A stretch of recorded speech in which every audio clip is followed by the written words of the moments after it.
உடைய சிவனே போற்றி, எந்நாட்டவர்க்கும் இறைவா போற்றி.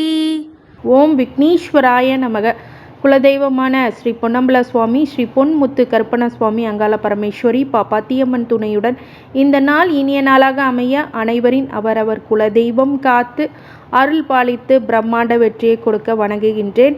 இன்று பிறந்தநாள் மற்றும் திருமண நாள் காணும் அனைத்து சொந்தங்களுக்கும் என்னுடைய நல்வாழ்த்துக்கள். இந்த 2025 யார் யாருக்கெல்லாம் நற்பலன்களும் இல்லை பாதகமான பலன்கள் இருக்கின்றதா அப்படிங்கிறத பற்றி முழு விவரமான காணொளி ஒவ்வொரு 2.5 வருடங்கள் பகுதியாக பிரிச்சிருக்கோம். 2025லேருந்து 2028 ஒரு 2.5 வருஷ பயிற்சி, அப்புறம் 28லேருந்து 30, 30லேருந்து 33க்குள்ளே என்னென்ன பயிற்சி நடக்க போகிறது. அந்த 2.5 வருட காலங்கள் சனி பயிற்சி உங்கள் வாழ்க்கையில் எப்படிப்பட்ட மாற்றங்கள் ஏற்பட போகிறது, அதிர்வலைகளை ஏற்படுத்த போகிறது அப்படிங்கிறத பற்றி முழுமையான காணொளி 7.5 வருடங்களுக்கும் அனைத்து ராசிக்காரங்களுக்கும் எப்படி இருக்கும். 7.5 years ப்ரெடிக்ஷன். இது 7.5 சனி உள்ளவங்க மட்டும்தான் கிடையாது, 7.5 இல்லாதவங்களும் 2.5 வருட காலங்கள் உங்கள் வாழ்க்கையில் என்னென்ன மாற்றங்கள் ஏற்பட போகிறது அதை பற்றி மிக துல்லியமான பலன்களும் திசாபுத்தி ரீதியாக உங்களுக்கு நற்பலன்கள் அந்த 2.5 வருடங்கள் பிரித்து வைக்கப்பட்ட அந்த 2.5 வருடங்கள் உங்களுக்கு நல்ல வெற்றியை கொடுக்குமா இல்லை பாதகமான சூழ்நிலையை கொடுக்குமா அப்படிங்கிறத பற்றி முழுக்க காணொலியை ஸ்கிப் பண்ணாமல் பாருங்கள். சப்ஸ்கிரைப் பண்ணாமல் இருந்தீங்க அப்படின்னா சப்ஸ்கிரைப் பண்ணிக்கோங்க, பெல் ஐக்கானை ப்ரெஸ் பண்ணிக்கோங்க, நோட்டிஃபிகேஷன் ஆன் பண்ணிக்கோங்க. இந்த சனி பகவான் பெயர்ச்சி 2025 எப்போ அப்படின்னு பார்க்கும்போது தற்போது கும்பராசியில் ஆட்சி பெற்று அதிபதியாக சஞ்சாரிக்க இருக்கிறார். இதனால் கும்பராசிக்கு ஜென்ம சனி நடக்கிறது. இவர் திருக்கணித பஞ்சாங்கத்தின்படி மார்ச் மாதம் 29ஆம் தேதி 2025 இரவு 9:44 மணிக்கு கும்பராசியில் உள்ள பூரட்டாதி 3ஆம் பாதத்திலிருந்து மீன ராசியில் உள்ள பூரட்டாதி 4ஆம் பாதத்திற்கு பயிற்சியாக உள்ளார். இதனால் யாருக்கெல்லாம் 7.5 சனி நடக்கும் என தெரிந்து கொள்ளலாம். நவகிரகங்களில் மிக மெதுவாக நகரக்கூடிய கிரகக்கூடிய சனி பகவான் இந்த 2.5 ஆண்டுகளுக்கு ஒரு முறை ஒரு ராசியிலிருந்து மற்றொரு ராசிக்கு பயிற்சி ஆவார். இந்த 2025 முதல் கும்பராசியில் சனி சஞ்சரித்து இப்போது மீன ராசிக்கு வரப்போகிறார். மீன ராசிக்கு 7.5 சனி அப்படிங்கிறது நடந்து கொண்டிருக்கிறது. அடுத்தது ஜென்ம சனி வரப்போகிறது. 2025 மார்ச் மாதத்தில் நடக்கும் சனி பயிற்சியில் சனி கும்பத்திலேருந்து மீன ராசிக்கு பயிற்சி ஆகிறார். இதனால் மீன ராசிக்கு ஜென்ம சனி, மேஷ ராசிக்கு விரய சனி, கும்பராசிக்கு பாத சனி அப்படிங்கிறது நடைபெறும். சிம்ம ராசிக்கு அஷ்டம சனி தொடங்கும். மேஷ ராசிக்கு புதிதாக 7.5 சனி தொடங்கக்கூடிய காலம். மகர ராசிக்கு 7.5 சனி முடிவடையக்கூடிய நல்ல காலகட்டம் அப்படின்னு சொல்லலாம். 7.5 சனி நடக்கும் ராசிகளுக்கு கிடைக்கக்கூடிய பலன்களை மொத்தமாக இப்போ தெரிந்து கொள்ளலாம். ஒரு சிறப்பான பதிவு. 7.5 வருடங்களுக்கும் உங்களுக்கு நல்ல பலன்கள் என்னென்ன இருக்குது. ஏன்னா 7.5 சனி நடந்தால் தான் 7.5 வருஷ பலன்கள் சொல்லணும் இல்லை. ஒவ்வொரு 2.5 வருஷத்துக்கும் சனியோடைய தாக்கங்கள் ஒவ்வொரு இப்போ ஜென்ம சனினா முதல் இடத்துக்கு வந்தாலும் 2வது இடத்துக்கு வந்தாலும் 3வது இடத்துக்கு வந்தாலும் 4வது இடத்துக்கு வந்தாலும் ஒவ்வொரு இடத்துக்கும் 2.5 வருட காலங்கள் சனி பயிற்சி ஆகிறார்.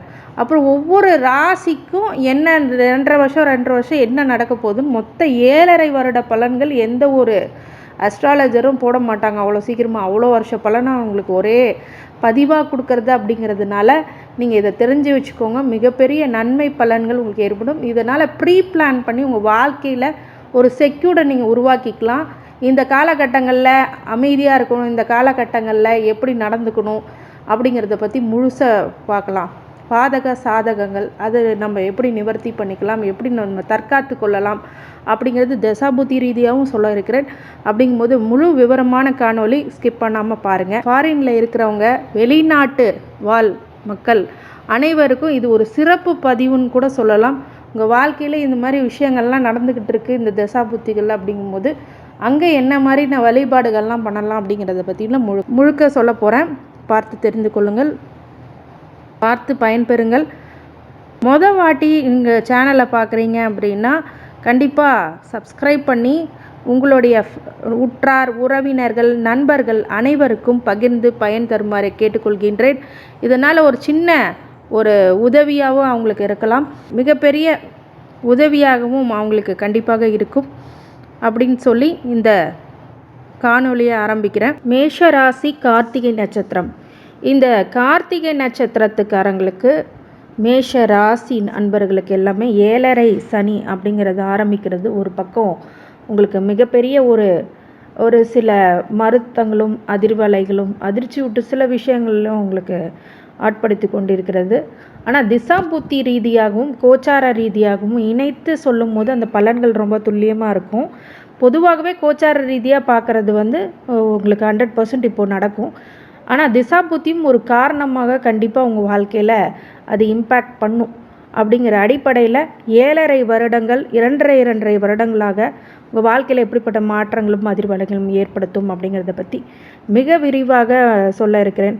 அதை பற்றி பார்த்துட்டோம் அப்படின்னா 2025லேருந்து 28 வரைக்கும் விரய சனி ஒரு ஆவரேஜ் பொசிஷனும், 2028லேருந்து 30 வரைக்கும் ஜென்ம சனியும், 2030லேருந்து 33 வரைக்கும் பாத சனியும் உங்களுக்கு கண்டிப்பாக இருக்குது. இந்த விரய சனி எப்படிப்பட்ட விஷயம் பண்ணும் காமனாக பார்த்தீங்க அப்படின்னா, பொதுவாக அப்படி பார்க்குறோம் அப்படின்னா அந்த பார்வை எப்படி இருக்கும்? விரய சனி பார்த்திங்கன்னா பொதுவாகவே 85% நன்மையும் 15% தீமைகளும் ஏற்படுத்தி தீர்வார். இந்த காலகட்டங்களில் அதிகமாக கடன் வாங்கக்கூடிய நிலை அப்படிங்கிறது கண்டிப்பாக உருவாகும். வரவுக்கு ஏற்ற செலவுகளும் அதன் மீறிய செலவுகளும் கண்டிப்பாக இருக்கும். அதனால் புத்திசாலித்தனமாக இந்த காலகட்டங்களில் வீடு மனை வாங்கிறது, வீடு கட்டுறது, அதே மாதிரி ஜவுல்ஸ் வாங்கிறது, நல்ல இடத்துல இன்வெஸ்ட்மெண்ட்ஸ் பண்ணுறது, இன்சூரன்ஸ் பண்ணுறது அப்படிங்கிற விஷயங்கள்லாம் இந்த காலகட்டத்தில் பண்ணிக்கோங்க. அப்போ மிகப்பெரிய ஒரு நல்ல டபுளுக்கு ட்ரிபிள் ஆகிற இன்வெஸ்ட்மெண்ட்ஸும் இந்த காலகட்டத்தில் நிறைய பேர்த்துக்கு விரய சனியில் நடந்திருக்கு. விரய சனியில் நீங்கள் திருமணம் பண்ணாலும் சரி, இல்லை ஒரு குழந்தை பாக்கியமாக இருந்தாலும் சரி, ஒரு கிரகப்பிரவேசம் பண்ணுறீங்கனாலும் சரி, அது காலகாலமாக உங்கள் வாழ்க்கையில் நல்லபடியாக தொடர்ந்து உங்களுடைய சந்ததிக்கே இந்த சொத்துக்களும் பராமரிப்புகளும் கண்டிப்பாக அவங்கள போய் சேரும். யாருமே சரியாக 7.5 சனிக்குள்ளே வீடு கட்டி அதில் வாழ்ந்துட்டாங்க அப்படின்னா அவங்க பரம்பரையாக அந்த சொத்து நிலைக்கும் அப்படிங்கிறது ஒரு விஷயம். அது புதுசு கிடையாது, நிறைய பேர்த்துக்கு தெரியும். தெரியாதவங்க தெரிஞ்சுக்கோங்க. இந்த மாதிரி விஷயங்களில் நீங்கள் நன்மை தீமைகளை பார்க்கும்போது 85% நன்மைகளும் 15% தீமைகளும் இருக்கும். இல்லை நான் இதெல்லாம் பண்ணலைங்க அப்போனா எனக்கு என்ன நடக்கும்? சில மருத்துவ செலவுகள், தேவையில்லாத செலவுகள் அப்படிங்கிறது ஏற்படும். அதனால் இப்படி ஒரு இன்வெஸ்ட்மெண்ட்ஸாக பண்ணிட்டிங்கன்னா பிற்காலத்தில் மிகப்பெரிய ஒரு லாபம் கொடுக்கக்கூடிய விஷயமாக கண்டிப்பாக உருவாகும். 15% தீமை அதுதான் நடக்கும். அப்போ முடிஞ்ச வரைக்கும் யாருக்காவது அன்னதானம் பண்ணுங்கள். முடிஞ்ச வரைக்கும் செலவுகள் அப்படிங்கும் போது அது நல்ல செலவுகளாக சுப செலவுகளாக மாற்றுவது ஒரு புத்திசாலித்தனமாக இங்கே பார்க்கப்படுகிறது. அடுத்தது ஜென்ம சனி என்ன பண்ணும்? கண்டிப்பாக 25% நன்மையை கொடுக்கும், 75% தீமை கொடுக்கும்னு சொல்லியிருக்கோம். ஆனால் 25% நன்மை எதன் மூலியமாக கிடைக்கும் அப்படின்னா, தசாபுத்தி ஓரளவுக்கு நல்லா இருந்துச்சுன்னா 25% நன்மையை கொடுக்கும். இல்லை தசாபுத்தியும் சரியில்லை அப்படின்னா கடுமையான பலன்கள் 100% தீமையை கொடுக்கக்கூடியதாக கண்டிப்பாக இருக்கும். ஜென்ம சனி வந்தால் என்னங்க பண்ணும்? கண்டிப்பாக மன உளைச்சலை கொடுத்துரும். ஏன்னா சந்திரன்லே சனி உட்கார்றாரு அப்படிங்கும் போது அது ஒரு தோஷமாக புணர்ப்பு தோஷமும் இருக்கும். சனியோட சந்திரன் சேரும்போது. ஆனால் சனியோட சந்திரன் சேர்க்கும்போது நம்மளுடைய இயல்பான வாழ்க்கையில் ஒரு சில விஷயங்களில் பார்த்தீங்க அப்படின்னா, சந்திராஷ்டமம் கேள்விப்பட்டிருப்பீங்க. சந்திரனை அஷ்டமம் பண்ணக்கூடியது 8ஆம் இடத்து சந்திரன் வரும்போது அந்த சந்திராஷ்டமம் அப்போ புது முயற்சிகளோ புது யோசனைகளோ புது முடிவுகளோ எடுக்கக்கூடாதுன்னு ஏன் சொல்கிறாங்கன்னா, அந்த அஷ்டமத்தில் அந்த சந்திரன் வரும்போது முடிவு எடுக்கக்கூடாது. ஆனால் சந்திரன் மேலே சனி பயணிக்கும் போது என்ன பண்ணும்? உங்களுடைய சரியான முடிவு எடுக்கக்கூடாது. சில வகையில் தொந்தரவுகள், மன விஷயத்தில் மன அழுத்தத்தை கொடுத்து மன கஷ்டத்தை கொடுத்து உங்களை ஆட்படுத்தும் அப்படிங்கிறது ஒரு முக்கியமான விஷயம். அதனால் இந்த காலகட்டங்களில் மிக மிக மிக கவனமாக இருக்கிறது ரொம்ப நல்லது. அதற்கு பிறகு பாதத்தில் இறங்கி வருகின்ற சனி அடுத்த 2.5 வருட காலங்க 2030லேருந்து 33க்குள்ளே பாத சனி வரும்போது எப்படிப்பட்ட விஷயம் நடக்கும் பொதுவாக அப்படின்னு கேட்டிங்கன்னா, அது 90% நன்மைகளும் 10% தீமைகளும் உங்களுக்கு கிடைக்கும். ஆனால் பாதிப்பானது ஒரு எக்ஸ்பீரியன்ஸை கொடுத்துட்டு போயிடும். ஒரு கெட்ட வழியில் வந்த எக்ஸ்பீரியன்ஸு உங்களுக்கு கொடுக்கும். இந்த காலகட்டத்தில் எதில் கவனமாக இருக்கணும் அப்படின்னா, வார்த்தை பேசுகிறதுல கவனமாக இருக்கணும், பொருளாதார விஷயத்தில் கவனமாக இருக்கணும், குடும்ப உறுப்பினர்கள்கிட்ட இந்த 3ஆம் நபர் தலையீடு இல்லாமல் ரிலேஷன்ஷிப்பில் ஒரு நல்ல ரிலேஷன்ஷிப்பை மெயின்டைன் பண்ணுறது அப்படிங்கிற விஷயத்துலலாம் ரொம்ப கவனமாக இருக்கணும். கோச்சார ரீதியான விளக்கங்களை நீங்கள் கரெக்டாக பார்த்துருப்பீங்க, இது உங்கள் மனசில் கண்டிப்பாக இருக்கும். ஆனால் திசாபுத்தி ரீதியாகவும் உங்கள் வாழ்க்கையில் அந்த தாக்கங்கள் கண்டிப்பாக இருக்கும். உங்கள் ஜனன கால ஜாதகத்தில் நீங்கள் கார்த்திகை நட்சத்திரமாக இருந்தால் சூரிய திசை தான் ஆரம்ப திசையாக இருக்கும். 6 வருஷம் பொதுவாக சூரிய திசை, ஆனால் என்னுடைய கணக்குக்கு ஒரு 5 வருஷத்தை எடுத்துருக்கேன். சந்திர திசை ஒரு 10 வருஷம். 15 வயசுக்குள்ளே சந்திர திசையில் இருக்கிறாங்க. விரய சனியாக இப்போ போயிட்டுருக்கு அப்படின்னா சந்திர திசை இருக்குது, விரய சனி நடக்க போகுது இந்த 2025லேருந்து 28னா இந்த சந்திர திசை உங்களுக்கு என்ன பண்ணும் அப்படின்னு கேட்டிங்கன்னா திருமணம் பண்ணி வைக்கும். தாய்க்கு கொஞ்சம் மனநிலையில் பாதிப்பு இல்லை உடல்நிலையில் பாதிப்பு கொடுக்கும், நெகட்டிவ்னு சொன்னீங்கன்னா. அடுத்தது வீடு மனை பெண்கள் விஷயத்தில் உஷாராக இருக்கிறது, காதல் போன்ற விவகாரத்தில் மாட்டாமல் இருக்கிற போன்ற விஷயத்துலலாம் நீங்கள் ரொம்ப கவனமாக இருக்கணும் சந்திர திசையில். சந்திர திசை ஒரு அருமையான கிரகம். அந்த கிரகத்தில் சந்திரன் விரய சனி போயிட்டு இருக்கும்போது சில பேருக்கு திருமணம் போன்ற விஷயங்களை நடத்தி வைக்கும். அதே மாதிரி குழந்தை பாக்கியம் இல்லாதவர்களுக்கு அந்த காலகட்டத்தில் படிப்பு விஷயந்தான் சந்திர திசையில் பார்ப்பாங்க. படிப்பு மேல் நாட்டுக்கு செல்லக்கூடிய விஷயங்களும் நடக்கும். ஒரு சில பேர் வெளிநாடு பயணம் பண்ணுவாங்க.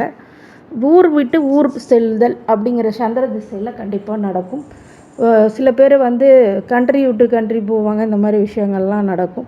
ஃபாரினில் இருக்கிறவங்க சில பேர் தன்னோட சொந்த நாட்டுக்கு தாய் நாட்டுக்கு வரக்கூடிய சூழ்நிலையும் இந்த சந்திர திசை 15 வயசுக்குள்ளே உள்ளவங்களுக்கு நடக்கும். படிப்பு விஷயத்தில் ரொம்ப கவனமாக இருக்கணும். விரய சனியில் நிறைய படிப்புக்கு செலவு பண்ணி சில இடத்துல தோல்வியுறக்கூடிய விஷயங்கள் இருக்கிறதுனால கொஞ்சம் படிப்பில் கான்சன்ட்ரேட் பண்ணுங்கள். விளையாட்டுத்தனமாக ஒரு சில விஷயங்களை விட்டுறக்கூடாது. அந்த சந்திர திசையில் நீங்கள் பார்த்துக்கணும். செவ்வாய் திசை 15லேருந்து 21 வயசு வரைக்கும் கடுமையான செவ்வாய் திசை விரய சனிக்கு ஒரு ஆகாத திசை. சந்திர திசையில் இப்போ விரய சனி பார்த்தோம். அடுத்து ஜென்ம சனியில் சந்திர திசைன்னு சொல்லும் போது கண்டிப்பாக மிக மிக கவனமாக இருக்கணும். தாயாரோடைய உடல்நிலையிலும் வீடு மனை யோகத்தில் கொஞ்சம் ஜாக்கிரதையாக, ப்ராப்பர்ட்டிஸ் விஷயத்தில், டாக்குமெண்டேஷன் விஷயத்தில் ரொம்ப ரொம்ப ரொம்ப கவனமாக இருக்கக்கூடிய காலகட்டங்கள். ஜென்ம சனியில் நிறைய டிஸ்டர்ப் பண்ணுவாங்க மனசை. சந்திரன் தசையில் ஜென்ம சனி போயிட்டு இருந்தாலே பொதுவாகவே பயங்கரமான டிஸ்டர்பன்ஸ் கொடுக்கும். பொதுவாகவே ஜென்ம சனி டிஸ்டர்ப் பண்ணும், சந்திர திசையில் மிகப்பெரிய அளவில் டிஸ்டர்ப் பண்ணும். அதனால் திங்கக்கிழமை சிவ வழிபாடு பண்ணுங்கள், இல்லை அமைதியாக போய் ஒரு மெடிடேஷன் பண்ணிக்கோங்க, அது ரொம்ப நன்மையை கொடுக்கும். அதே மாதிரி ஆன்மீக விஷயத்தில் கொஞ்சம் உங்களுடைய கவனத்தை செலுத்துறது ரொம்ப நல்லது. சந்திர திசையில் பாத சனி நடந்துகிட்ருக்கு. 2030 சில பேருக்கு 33 வரைக்கும் பாத சனியில் சந்திர திசை வந்துக்கிட்டு இருக்கு அப்படின்னு கேட்டிங்கன்னா இப்போ ஓரளவுக்கு மீண்டு வருவீங்க. ஆனாலும் ஒரு சில மன வலிகளும் மன குமுறல்களையும் காதலர்களால் கணவன் மனைவிக்குள் ஒரு சில பிரச்சனைகளை பொருளாதார விஷயத்தில் ஒரு சிறு அடி அப்படிங்கிறதெல்லாம் கொடுக்கும். இந்த காலகட்டத்தில் பேச்சில் நிதானம் தேவை, கவனம் தேவை. மேலதிகாரிகளோட பிரச்சனைகள் அப்படிங்கிறதெல்லாம் அதிகரிக்கக்கூடும். அடுத்தது செவ்வாய் திசையில் விரய சனியில் பார்த்திங்க அப்படின்னா ஹாஸ்பிட்டலேஷன் செலவு, சில பேருக்கு வண்டி வாகனங்களை ரொம்ப ரொம்ப ரொம்ப கவனமாக இருக்கணும் இந்த காலகட்டங்களில். சில பேருக்கு ஆப்ரேஷன்ஸை போன்ற விஷயங்கள், அறுவை சிகிச்சை நடக்கும். அதனால் செவ்வாய் திசையில் பொதுவாகவே முருகன் வழிபாடு பண்ணுங்கள். விரய சனி கொஞ்சம் கட்டுப்புள் இருக்கும். செவ்வாய் திசையில் விரய சனியில் இப்படி ஒரு வீடு மனை வாங்கக்கூடிய விஷயங்களை திருமணம் போன்றது செஞ்சு வச்சிரும். ஜென்ம சனியில் பார்த்திங்க அப்படின்னா செவ்வாய் திசை நடக்குது அப்படின்னு கேட்டிங்கன்னா கண்டிப்பாக வாழ்க்கையில் மிகப்பெரிய ஒரு தாக்கங்களை ஏற்படுத்தி ஒரு கஷ்டத்தையும் கொடுத்து அதன் மூலியமாக ஒரு லாபத்தையும் கண்டிப்பாக கொடுத்துரும் எல்லா துறையில் இருக்கவங்களும். பாத சனியில் செவ்வாய் திசை வருது அப்படின்னு கேட்டிங்கன்னா இந்த காலகட்டங்கள் உங்களுக்கு மிக மிக மிக மிக கவனமாக இருக்கணும். எல்லா வகையிலும் குடும்பத்தில் பிரச்சனை, குழப்பங்கள், ப்ராப்ளம்ஸ், ஹஸ்பண்ட் அண்ட் ஒய்ஃப்குள்ளே, குழந்தைக்குள்ளே, சகோதர சகோதரிகளுக்குள்ளே, சகோதரிகள்னால இன்வெஸ்ட்மெண்ட் பண்ணோம் அது வீணாக போயிடுச்சு, இல்லை அவங்க ஏமாற்றிட்டாங்க, இல்லை அவங்க மூலிமா நான் ஏமாந்துட்டேன் அப்படிங்கிற விஷயம்லாம் செவ்வாய் திசையில் உருவாயிடும். அதனால் அதில் ரொம்ப கவனமாக இருக்கணும். அடுத்தது ராகு திசை 21 வயசுலேருந்து 39 வயசு வரைக்கும். இந்த ராகு திசையில் விரய சனி நடக்குது அப்படின்னா மிகப்பெரிய மன உளைச்சலை ஏற்படுத்தக்கூடிய திசையாக இந்த ராகு திசை விரய சனியில் இருக்கும். நிறைய நஷ்டங்களையும் கஷ்டங்களையும் ஏற்படுத்தும். ராகு உங்களுக்கு நல்ல நிலைமையில் இருந்தால் மட்டும்தான் விரய சனி நிறைய ஸ்டேட்டஸ் ரெகக்னேஷன் அப்படிங்கிறது கொடுக்கும். ஒருவேளை உங்களோட ஜாதகத்தில் சுபத்துவ ராகுவா இல்லை அப்படின்னா பிரச்சனைகளை அதிகமாக கொடுத்துரும். ராகு திசையை பற்றி உங்களுக்கு பதிவை நான் கீழே போடுறேன், அதை பற்றி டீட்டெயிலாக நீங்கள் பார்த்துக்கலாம். அடுத்தது ஜென்ம சனியாக ராகு திசையில் நடக்குதுன்னா கொஞ்சம் கவனமாக இருக்கணும். அனைத்து வகையிலுமே ரொம்ப கவனமாக இருக்கணும். பாத சனி ராகு திசையில் மிகப்பெரிய பிரச்சனைகளிலிருந்து விடுபடக்கூடிய காலகட்டமாக அந்த ராகு திசை உங்களுக்கு பயன்படுத்திடும். ஆனால் பாம்பு கனவு, பாம்பு நேரில் வர்றது, கடிக்கிறது போன்ற விஷயங்கள்லாம் ஒரு சில பேர்த்துக்கு நடக்கும். ராகு சுபத்துவம் இல்லாமல் அசுபத்துவமாக இருக்கக்கூடிய ஜாதகத்தில் ராகு திசையில் கண்டிப்பாக ரொம்ப மனக்குழப்பமும் பிரச்சனைகளும் அப்படி ஏற்படுத்துறதுனால காளி வழிபாடு ரொம்ப நல்லது. அடுத்தது குரு திசை 39 வயசுலேருந்து 55 வயசில் உள்ளவங்களுக்கு நடக்கும். விரயமும் ஜென்மமும் பாத சனியாக குரு திசையில் வரும்போது நல்ல சுபத்துவ குருவாக உங்கள் ஜாதகத்தில் இருக்குது அப்படின்னா உங்களுக்கு நன்மை ஏற்படும். திருமணமாகாதவங்களுக்கு திருமணமாகும், லேட் மேரேஜ் ஆகும், செகண்ட் மேரேஜுக்கு வெயிட் பண்ணுறவங்களுக்கு செகண்ட் மேரேஜ் நடக்கும். மிகப்பெரிய நல்ல பலன்களில் அந்த குரு திசையில் உங்களுக்கு கண்டிப்பாக கொடுத்தே தீருவார். ஆனால் ஜென்ம சனியில் மட்டும் குரு திசையில் கொஞ்சம் கவனமாக இருக்க வேண்டும். கௌரவ பிரச்சனைகள் அப்படிங்கிறதெல்லாம் வரும். கடன் தொல்லை, ப்ராப்ளம்ஸ் அப்படிங்கிறது அதிகமாக கொடுக்கும். இருந்தாலும் அதுலேருந்து மீண்டு வருவீங்க. அடுத்தது சனி திசை 55 வயசுலேருந்து 74 வரை. லக்னத்தை பொறுத்து சனி திசை நன்மையா தீமையான்னு சொன்னீங்கன்னா மேஷத்துக்கு பொறுத்த வரைக்கும் சனி ஒரு நல்லது பண்ணாது. இருந்தாலும் மேஷ லக்னமாக விருச்சக லக்னமாக தான் அந்த ப்ராப்ளம். வேறு லக்னமாக இருந்துச்சுன்னா இந்த விரய சனி, ஜென்ம சனி, பாத சனி சுபத்துவ சனியாக இருக்கும்போது ஜென்ம சனி மட்டும்தான் பாதிப்பை கொடுக்கும். விரய சனி, பாத சனி நன்மையை மட்டுமே கொடுக்கும். சில பேர்த்துக்கு இந்த காலகட்டங்களில் இந்த சனி திசையில் அசுப சனியாக இருக்கும்போது கண்டிப்பாக ஒரு மன உளைச்சலும் தீராத ஒரு ப்ராப்ளம்ஸ், அதாவது தீராத ஒரு கடன் தொல்லைகள், அப்புறம் இண்டஸ்ட்ரீஸ் ஏற்படுத்தக்கூடிய ஒரு சில விஷயங்கள், நிறைய தொழிற் கூடங்களை நடத்தக்கூடியவர்களாக கண்டிப்பாக அந்த சனி திசை உருவாக்கி கொடுக்கும். சனி திசையில் விரய சனி மிகப்பெரிய ஒரு மாற்றங்களும் உங்களோட மகளுக்கு நல்ல ஒரு திருமணம் செய்து வைக்கக்கூடிய நிலையும் கண்டிப்பாக உருவாகும். சனி திசையில் ஜென்ம சனியில் மட்டும் கவனமாக இருங்க. விரய சனி, பாத சனியில் சனி நல்ல சுபத்துவ சனியாக இருந்தால் மட்டும் நன்மைகள் அதிகமாக நடக்கும். ஒருவேளை அசுப சுபமான சனி இருந்ததுன்னா மிகப்பெரிய ஒரு கஷ்டத்தை தான் அது கொடுக்கும். அதனால் சனி திசையில் ரொம்ப கவனமாக இருக்கணும். தினமும் ஆஞ்சநேயரையும் விநாயகர் வழிபாடு மிகப்பெரிய உசிதத்தை கொடுக்கும். புதன் திசை 74 வயசுலேருந்து 91 வயசு வரைக்கும்.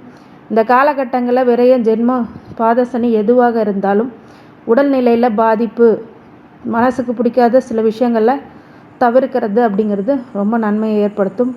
அப்படிங்கிறதுனால இந்த புதன் திசை கோர்ட் வழக்கு, வம்பு வழக்கெல்லாம் வரக்கூடியதாக இருக்கிறதுனால கவனமாக இருக்கணும். பையன் பிள்ளைங்க குழந்தைங்கள் வழியில் ஒரு சில மாற்றங்கள் கண்டிப்பாக உண்டு. அவங்களால ஒரு சில சின்ன மகிழ்ச்சி ஏற்படும். இதனால் புதன் திசையிலையும் நீங்கள் ரொம்ப கவனமாக இருக்கக்கூடிய காலகட்டம். உடலை ஆரோக்கியமாக பார்த்துக்கோங்க. கடன் தொல்லைகள் இருக்கக்கூடிய விஷயங்களில் இருக்கும். ஒரு சில மன உளைச்சல்களும் வீட்டில் இருக்கும். அதெல்லாம் தவிர்த்து வருவது நல்லது. கேது திசை 91 வயசுலேருந்து 98 வயசு வரைக்கும். இந்த காலகட்டங்கள் ரொம்ப கஷ்டமான காலகட்டம். அதை நகர்த்தி வர்றது ஒரு சாமர்த்தியம். இந்த காலகட்டத்தில் கார்த்திகை நட்சத்திரத்துக்காரங்களுக்கு கொஞ்சம் எல்லா வகையிலுமே யோசித்து செயல்படக்கூடிய விஷயங்களும் நிதானமாக இழக்கக்கூடியதாக இருக்கிறதுனால பெரிய பாதிப்புகளை ஏற்படுத்தினாலும் தெய்வ வழிபாடு ஒரு முன்னேற்றத்தை கொடுக்கும். இந்த கார்த்திகை நட்சத்திரத்துக்காரங்களுக்கு அனைத்து ஐஸ்வர்யங்களும் சகல சௌபாக்கியங்களும் மன நிம்மதியும் ஆரோக்கியத்தை கொடுக்க வேண்டும் என்ற பெருமாள் மகேஸ்வரனை வேண்டி வணங்குகின்றேன். வாழ்க வளமுடன். திருச்சிற்றம்பலம்.